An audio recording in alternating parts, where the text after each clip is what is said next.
Salam jumpa pemirsa, apa kabar Anda? Saya David Paikol kembali menjumpai Anda di obrolan pagi. Kita berbicara tentang pengembangan perguruan tinggi menuju mutu yang berkualitas. Dan pagi ini saya mau menyapa untuk Anda, selamat menjalankan tugas aktivitas Anda di hari yang baru.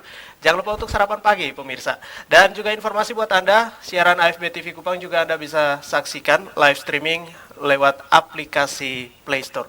Baik, pagi ini saya sudah memberitahukan tema kita pagi ini tentang pengembangan perguruan tinggi menuju mutu yang berkualitas, dan ini juga menjelang wisuda wisuda ketiga nanti. Dan saya sudah bersama dengan Ketua Badan Pengurus Harian PGRI NTT, Bapak Samuel Haning. Apa kabar Pak Sam? Baik, selamat pagi, selamat. Ya, dan yang berikutnya ini saya juga bersama dengan Wakil Rektor Bidang Kemahasiswaan dan Kerohanian Universitas Persatuan Guru 1945 NTT, Bapak Uli Riukaho. Selamat pagi, salam beta UPG 45. Baik, ini semangat pagi tentunya untuk semua, dan sekali lagi tentunya selalu berbenah setiap tahunnya, setiap saat selalu berbenah sehingga melangsungkan wisuda nanti yang ini ketiga tahun ini. Dan saya ke Pak Sam terlebih dahulu. Ini kalau kita berbicara soal misi, Pak Sam, bisa digambarkan dulu. Ya, kalau kita bicara tentang visi suatu perguruan tinggi, visi semua sama. Ya. Yang pertama adalah memajukan dan menciptakan orang-orang yang berkualitas di bidang pendidikan, baik itu input artinya dalam proses belajar mengajar akademik maupun output yang nanti dikeluarkan. Itu yang visi misi semua perguruan tinggi itu sama. Jadi oleh karena itu bahwa dengan tekad bulat ya visi dan misi yang dilakukan oleh UPG 45 NTT itu akhirnya berhasil juga dalam rangka melakukan telah selesainya kualitas akademik yang nanti sebentarnya lagi output ketiga nanti dilakukan oleh UPG 45 tanggal 21 Desember ini. Oke. Ya, Baik. Sebanyak 344 ya.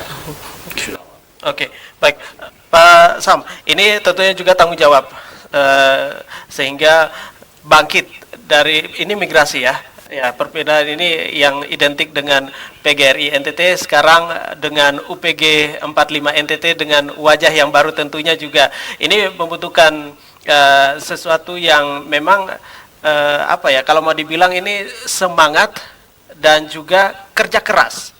Seperti apa ini membangun lembaga nih, Pak Sam? Jadi sepakat saya dengan teman-teman semua, Pak Rektor, Pembantu Rektor, Dekan semua. Ya, kita punya sepakat itu adalah change we can living. Perubahan yang bisa kita percaya. Maka UPG 45 NTT telah menampilkan suatu proses kepercayaan dengan masyarakat. Contohnya kinerja kerja keras daripada sivitas akademik, sehingga kita telah melakukan proses akreditasi dan juga akreditasi itu terbanyak adalah B. Ini hal yang luar biasa. Dulunya ketika kita masih di Universitas PGRI ya itu C, tapi sekarang paling banyak kita itu B. Itu luar biasa. Itu kinerja kerja kita yang luar biasa, menunjukkan di tengah-tengah masyarakat bahwa UPG 45 NTT adalah universitas yang punya berkualitas. Oke, baik. Dan tentunya juga jangan ragu-ragu lagi ya untuk masuk ke UPG 45 NTT. Baik, saya ke Pak Uli lagi, ini berkaitan dengan mutu pendidikan juga. Nah, kembali lagi ini soal akademik nih, seperti apa? Baik, menyambung tadi apa yang telah disampaikan oleh Bapak Ketua BPH, Bapak Sam, visi misi itu secara implementatif universitas menjabarkan di dalam pelaksanaannya. Di bawah visi Bapak Sam dan beliau, kita bekerja dengan beliau ini kan bukan baru 1-2 hari. Kami merasakan betul bahwa pemimpin yang visioner itu dia melihat hal-hal yang akan terjadi pada waktu-waktu yang ke depan. Tetapi strateginya itu dimulai dari hari ini. Kami kami dipaksa untuk bekerja secara keras dan cerdas dalam waktu yang tidak boleh lama untuk mempersiapkan apa yang menjadi visi dan misi yang telah ditetapkan oleh perguruan tinggi ini melalui apa yang telah disampaikan Bapak Ketua BPH tadi. Bersama-sama rektor, kami semua bekerja, kita bergandengan tangan, kita memenuhi apa yang menjadi visi dan misi perguruan tinggi ini. Pertama, tolok ukurnya adalah tentang kualitas. Maka pemerintah sudah menyiapkan jalan dan indikator untuk kita mencapai itu. Tadi telah disampaikan oleh Ketua BPH bahwa kita berakreditasi B. Dan itulah standar, standar yang telah ditetapkan oleh pemerintah melalui Badan Akreditasi Perguruan Tinggi, dan kita mencapainya itu dalam waktu yang tidak terlalu lama. Kesempatan yang diberikan oleh kementerian pada waktu itu adalah selama 2 tahun. Ternyata di bawah pengawasan, di bawah dorongan motivasi dari ketua yayasan, ketua BPH dan rektor, tim kami bekerja, dan dalam 1 tahun akreditasi prodi kami itu kami bisa penuhi dengan akreditasi B. Lalu hari ini kami juga sudah mengajukan untuk akreditasi institusi kami, karena memang syaratnya seperti itu. Karena banyak pertanyaan bahwa kenapa akreditasinya kok prodi sudah tapi institusinya belum. Ya ada syaratnya, karena diatur dalam Peraturan Menteri Nomor 59 tahun 2018 bahwa kalau seluruh prodi telah terakreditasi baru boleh mengajukan akreditasi institusi. Dan ini sudah kami lakukan, dan kami sementara berkonsultasi menunggu dari Ban PT. Jadi kita berharap kalau dia bisa turun bulan ini atau mungkin awal tahun depan sudah bisa dilakukan visitasi, sehingga ke depan itu sudah tidak jadi kendala. Sehingga sekali lagi tolok ukur kami akademik adalah akreditasi. Kami tahu kebijakan pemerintah hari ini melalui Bapak Menteri atau Mas Menteri sudah menyampaikan satu visi bahwa perguruan tinggi tidak lagi nanti berbasis pada akreditasi. Tetapi sejauh itu belum ada regulasinya, maka regulasi yang hari ini berlaku itu yang sudah kami lakukan dan kami tetapkan di bawah arahan. Pak Sam, mungkin bisa melanjutkan yang disampaikan oleh Pak Uli. Ini berkaitan dengan akreditasi ini, seperti apa? Aturan nih ya.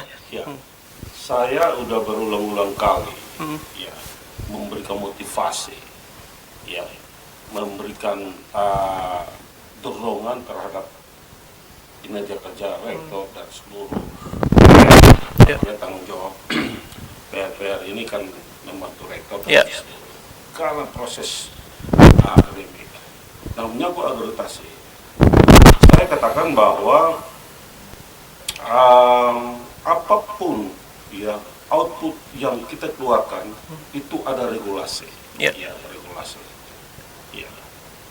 Regulasi yang kita bawa ini untuk menyelamatkan, yang pertama adalah menyelamatkan lembaga. UPG 45 itu sendiri.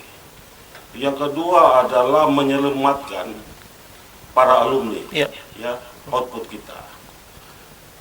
Nah, Undang-Undang 12 tahun 2012 pasal 28 di situ udah jelas. Di situ jelas. Gelar akademik, vokasi dan profesi hanya boleh digunakan oleh lulusan dari perguruan tinggi yang punya hak memberikan gelar akademik, vokasi dan juga profesi. Nah, sedangkan itu di dalam butir 3 itu disampaikan bahwa ijazah itu yang diberikan bisa dicabut oleh menteri. Kenapa? Kalau tidak terakreditasi program studi. Maka dengan ini saya kiat-kiat kepada seluruh pejabat di lingkup sivitas akademik kita ini agar semua terakreditasi. Kenapa? Saya dan rektor saya dengan pejabat-pejabat yang lain itu pernah kecolongan.